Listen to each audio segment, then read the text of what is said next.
এখানে দেখো প্রত্যেকটার আগে এক্স ওয়াই জেড আছে, আমরা পরবর্তী লাইনে এক্স ওয়াই জেড কমন নেব।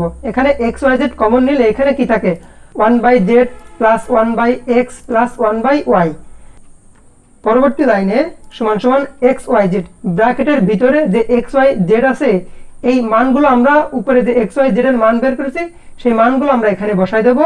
First bracket 1 divided by Z এর মান আমরা কি বের করেছিলাম, সি ভিত্তি লগ এ বি সি, তাহলে জেড এর মান সি ভিত্তি log A B C, plus তো প্লাস 1/x, তাহলে 1/x এর মান কি, এ ভিত্তি log A B C, plus 1/y এর মান কি, বি ভিত্তি লগ এ বি সি।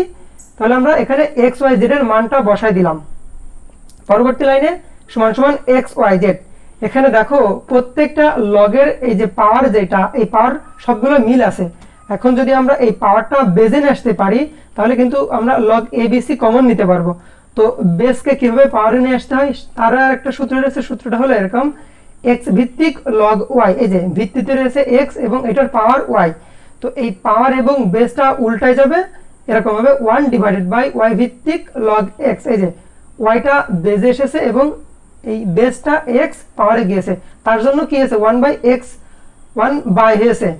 তো এখানে দেখো 1 ডিভাইডেড বাই রয়েছে, তো 1 ডিভাইডেড বাই থাকার কারণে আমরা এটা এভাবে লিখতে পারি কিনা, এ বি সি ভিত্তি লগ সি, এই যে বেসটা পাওয়ার এসেছে, পাওয়ারটা বেজে এসেছে এবং 1 ডিভাইডেড বাই এই বেসটার পাওয়ার উলট পালটের কারণে এটা ভ্যানিশ হয়ে গিয়েছে। অনুরূপভাবে পরবর্তী এইগুলো প্লাস এ বি সি ভিত্তি লগ এ, এই যে বেসটা পাওয়ারে গিয়েছে এবং পাওয়ারটা বেজে এসেছে এবং 1 ডিভাইডেড বাই এটা ভ্যানিশ হয়েছে, প্লাস অনুরূপভাবে এটাও এবিসি ভিত্তি লগ বি।